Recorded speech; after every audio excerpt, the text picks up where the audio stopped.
Hi everyone, I'm Maddie. And I'm Amber. And we're Witches Talking Tarot. In last episode, we talked about the clairs, or different ways that gifts manifest for other people, or for everyone, really. Mm-hmm. And today we're going to be talking about using your gifts. Maybe give some tips out, what to do, what not to do. Yeah, because a couple weeks back, we had an epiphany about how if you don't use your gift, it kind of you need that outlet. And we discovered because we had gone over a month without, we usually do tarot readings together every 2 weeks. Yeah. And we had missed it for 6 weeks because of stuff that was going on.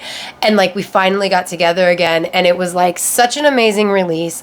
And it was such amazing energy. And it was you kind of have to use your gift. Use it or lose it, and we're going to get there. I'm going to be a fucking nerd right now, because it's Maddie. I'm a fucking nerd. I'm a pop culture nerd. So, the best example in pop culture that I can think of is Fantastic Beasts and Where to Find Them, Harry Potter. So, the bad guy, whom I won't name, one of the villains, he's not really the bad guy, it's not like it's Grindelwald, is a wizard who has forced himself not to use his powers because his mom's a fucking bitch and she's super Christian and anti-witch and things like that. Okay. So he has forced himself to keep his powers a secret and to deny them and to not use them, and it literally turns you into a destructive black hole. And I don't know, for those of you who are not comfortable using your gifts, even if you feel you have them, I don't think it'll turn you into a black hole. I don't think it'll turn you into a black hole. Please don't misunderstand. I think in reality, you may just lose them. You would lose them, yeah. Use it or lose it. Mm-hmm. Truly. Well, and an example of that is, if you haven't listened to our last episode, do so now. But an example of that is my aunts.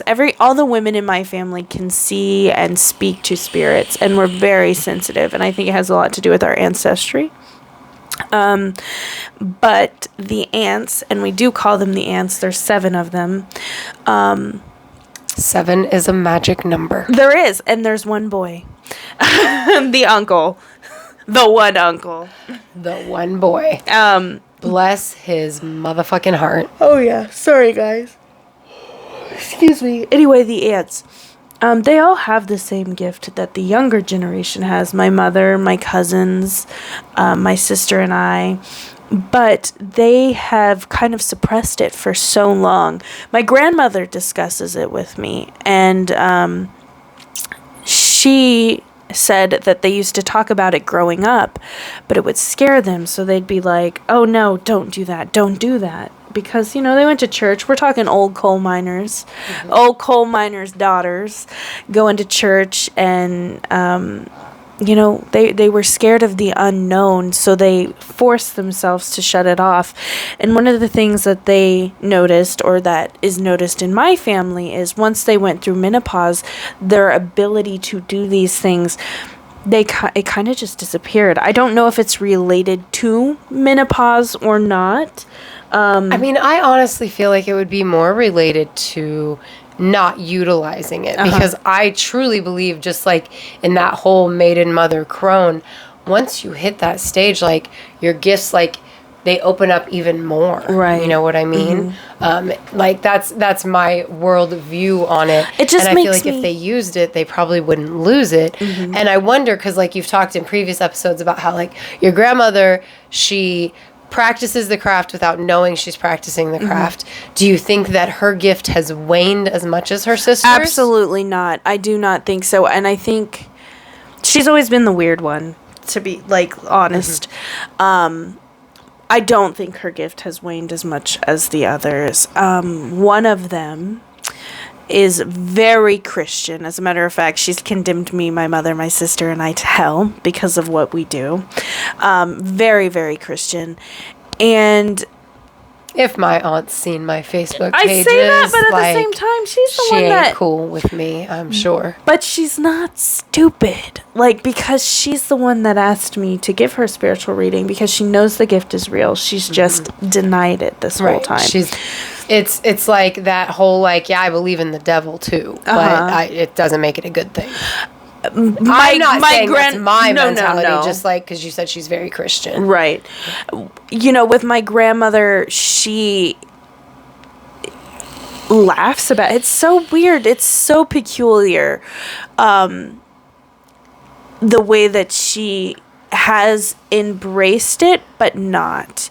You know, I think she does things subconsciously. She's like an intuitive witch without realizing it. Like she has buckets of like hagstones, and she has a bamboo thing, and bells on her window or on the doors, and crystals in the window. So like she's the one that's embraced these things more. Right, yeah. But when it comes to like specifically the speaking to spirits and the hearing spirits, she's very much one of those who finds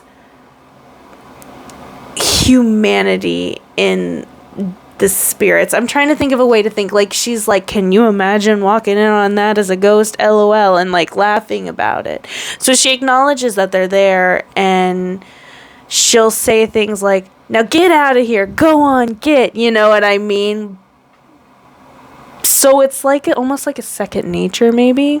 Right. Well, and I go like, you know, I am definitely an intuitive witch, but like, you know, my mom is totally a Christian witch, because she definitely has been, she was raised Catholic, Christian her whole adult life.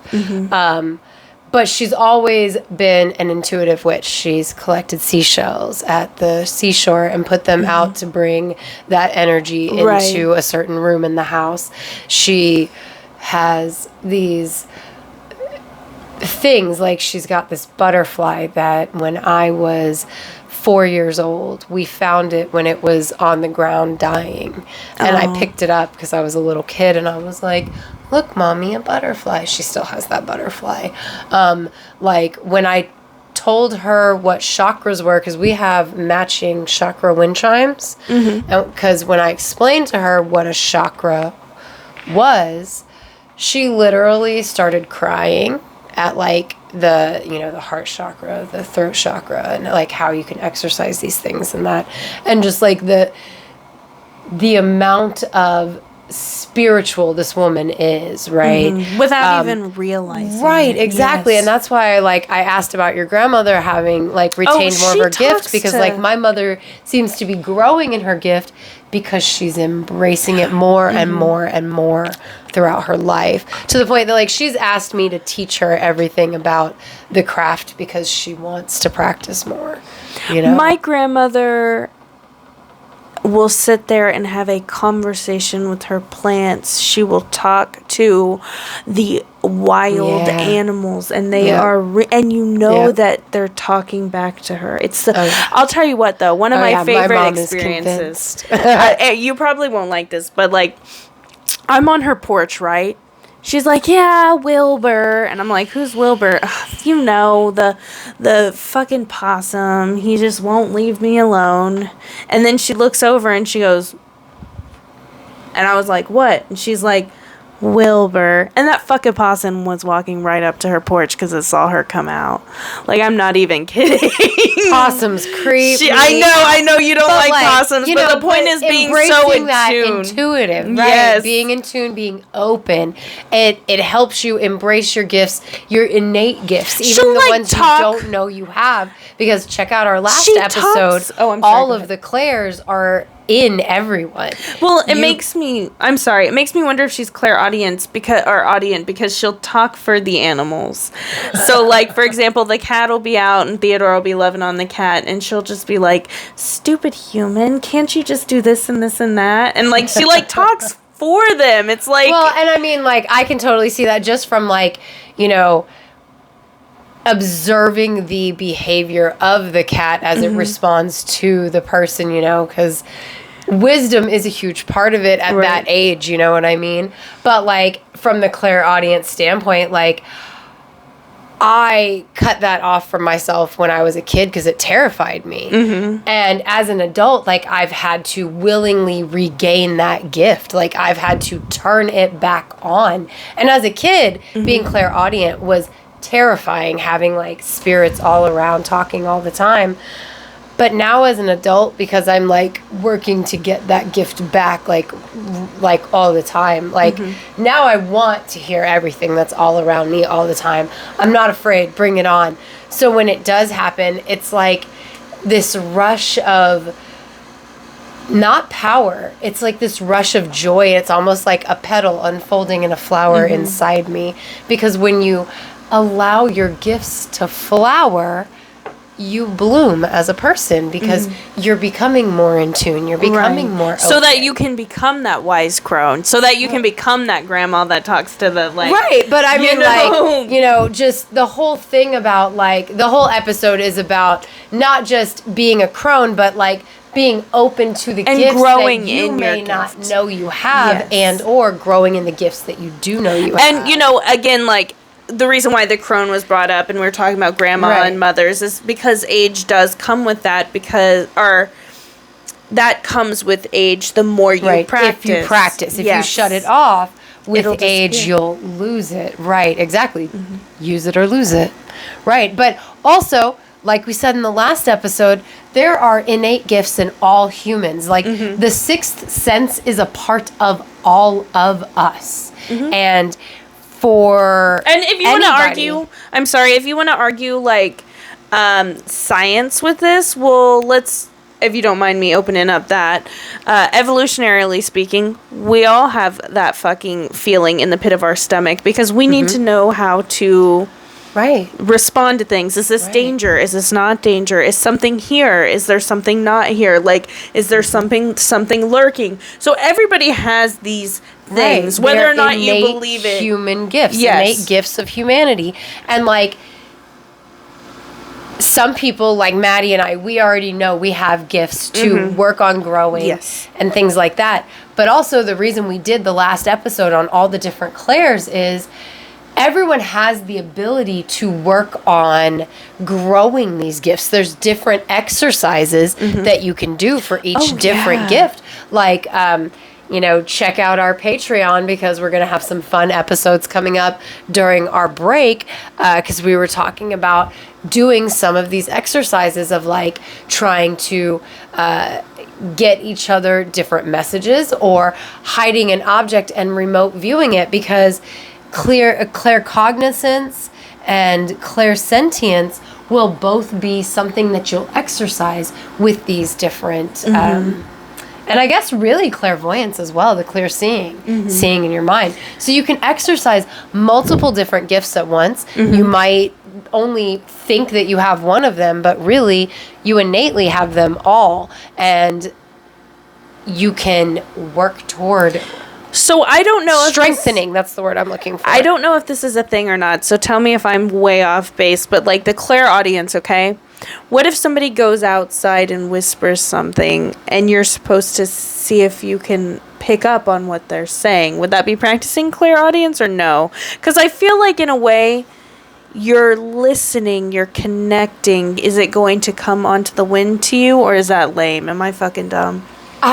Just because, bring it back to science, the way sound moves, I don't know that even with clairaudience that would be a possibility. Right. Like,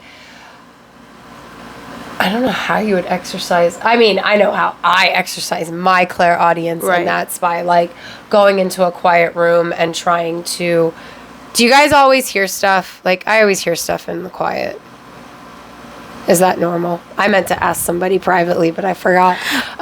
Yes, but as I stated in my in the last episode, I close that shit off because I don't want to hear, because no, I don't mean like voices. I mean, like, do you hear noise in the silence? Yeah, I like, try to ignore does silence have a noise to you? It's weird. It's like a yell, but it's not a yell. It's like a scream, but it's not a scream. It's like a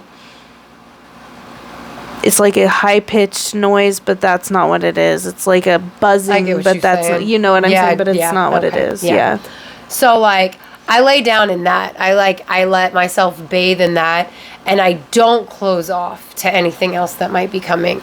And that's how I try to work on my clairaudience, because as a little kid laying in bed, hearing all the voices around me freaked me out. But as an adult, I want to listen.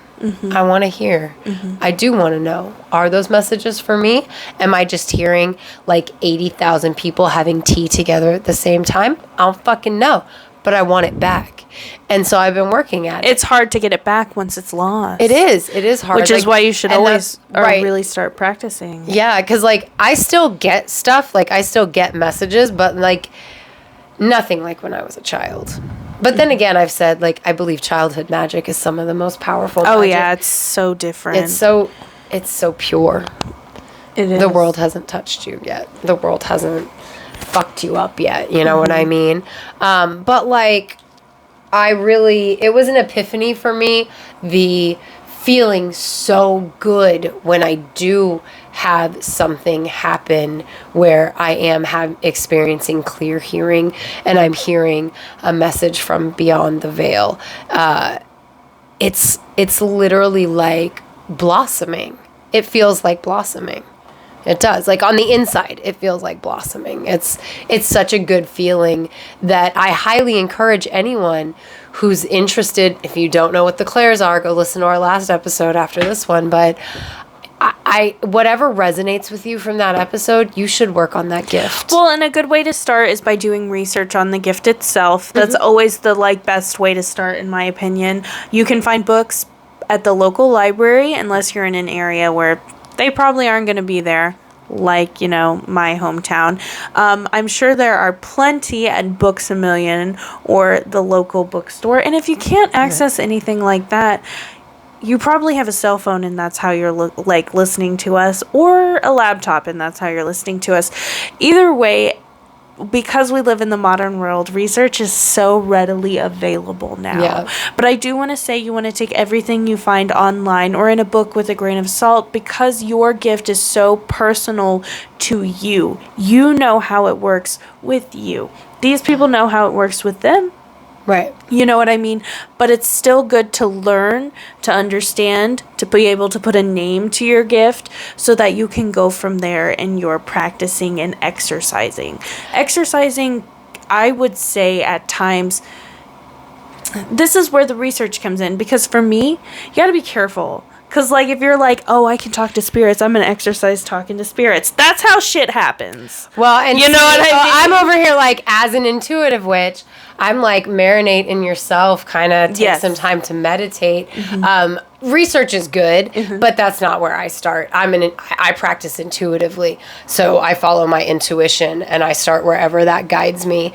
That said, my intuition doesn't guide me to sit down and try to have a conversation with a spirit right off the bat either. I meditate within myself. I look for messages that spirit is giving me, and we go from there. Because if you are reaching out willy-nilly with absolutely no knowledge, you are putting yourself at risk. Now, there are things you can do to kind of have added protections as you explore. Look into what foods you can eat, so you're literally exuding protection from the inside out. Look into what topical things you can do or what stones you can have on you so that you can have a little added protection as you are reaching out and delving into these things. And this isn't we're not talking about invoking the spirits, which makes me think of next season. I was going to say we should do an episode with just magical terminology, because I think when some people hear the word summon or petition or offering, they automatically think of invoking a spirit, which is not the same thing. You know what I mean? As someone, I guess I was speaking through experience in the sense as someone who recognized what my gift was and was so excited to jump in and start exercising as a child, because I was, a teenager, or I was not a teen, I was a preteen coming into my gift. 11, 12, something like that.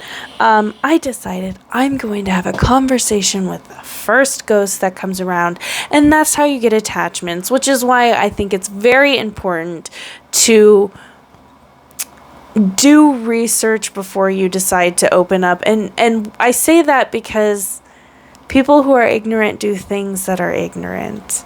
As someone from experience who was ignorant and did ignorant things, and had to suffer this consequences with an attachment. And you know, that's with my clairvoyance.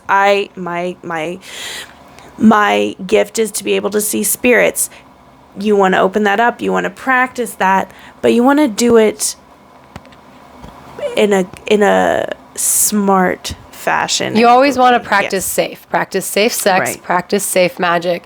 And that's, like I said, like from the intuitive witch perspective, start by going inside, not outside. Go into yourself and really learn what your gifts are by going inside, not by reaching out. Because if you're having a connection with spirit, that comes from within as well. Like spirit is coming from without, but until you go within, you won't be able to cultivate a relationship with spirit, because if you don't know yourself and you don't know what your gifts are, you will not be having an appropriate gift with spirit. Like I once read, if spirit's always agreeing with you, if you guys always see the same eye to eye, that's not spirit you're talking to. That's yourself you're talking to. Well, and for me, it's also like you have to be careful, because there are things that can present as spirit that are not spirit.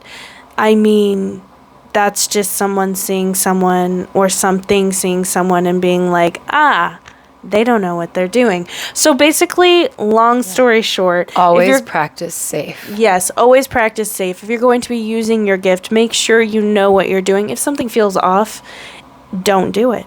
Again, follow your intuition, Yep. because if it feels off, that's your intuition telling Yes. you. That's the way your intuition has of telling you, like, feeling off. That is your intuition. Like, let it guide you, because if you follow your intuition, you pretty much can't go wrong. I mean, I agree I agree to an extent. I think that I believe in the darker side of spirits, and I think there are things that can influence people. well, but I don't feel like a spirit can influence your intuition. Maybe. don't think so? No, I don't think so. Well, I think they can I guess I influence, shouldn't like, say your your thought influence. processes. They probably can't influence your intuition, but they can make you think something's your intuition that's really not. Which is where, to me, that's what comes from knowing the difference. What's my intuition? What's not my intuition? Which is where you sit with yourself, like you said, get to know yourself on the inside, so that when you do practice, you are sure and you know yourself, and nothing like that can. Am I making sense? Yes, you I are. feel like 'Cause, it's very important to like, use these, like... Right, like, that's why I feel like before you even go to the research piece, it's important to do the intuitive going into yourself. Because and that can discovering influence you yourself. as well. Yeah. You know, Yeah. doing certain research, because like I was saying... Exactly, it can. Research can influence you, and like you said, take everything with a grain of salt. You can read something that somebody has misunderstood, or somebody is misrepresenting, or they have a specific agenda, and it sends you down a path that's not really the path meant for you. Right. Not really maybe meant for anybody. Like, it just depends. Like, 'cause You know what? you So really I'm do have to be very careful, whether it's books or internet or social media. You know what? You got to be careful. There's a lot You of folk say out that- there who don't have your best interest at heart. Right. You say, and so that's spirit or physical. And you say that, and I'm going to say, okay, yeah, you know what? Maybe you should do the meditation first. Where do I want to go? What do I want to look into? What do I feel? What am I okay with? Then do research on that. Yeah, because I'm not And negating then- research. I was just No. saying, as an intuitive witch, I would do that first, not instead of. Because, like, that's just, yeah. Yeah, because you got to see where You have to, because you know what I mean? You can't not do research. Well, you right, know? exactly. But you've got to know you've got to know yourself before you start looking into, what What other people you know what? put out there. I recommend you can do whatever you want. I recommend you go into yourself first to see what resonates, see what you... What do you where want you to think- reach right. out to? You know what I Right, mean? What is exactly. that? What is calling? What gift is calling to you? Exactly. And then once you have a starting point, start researching, because when you dive into the wide world of researching the craft, You're gonna find everything and anything. exactly. Oh my, it gets overwhelming. And then it discourages you from using your gift, because now it's like, oh, well, like this high priestess says XYZ. I'm not good enough for that. No. Like, don't let anybody else get in your head. Well, and I also want to say, I think starting small. Other than your favorite witches, will get in your head. Starting small is also a good way to go. You're probably not going to be able to make a pencil move by itself in the beginning. Or light a fucking candle. I am Robin Tooney. I will sit there and make my pencil spin with my eyes until Bonnie looks at me and I drop the pencil. Has it worked? No, I'm just kidding. I know!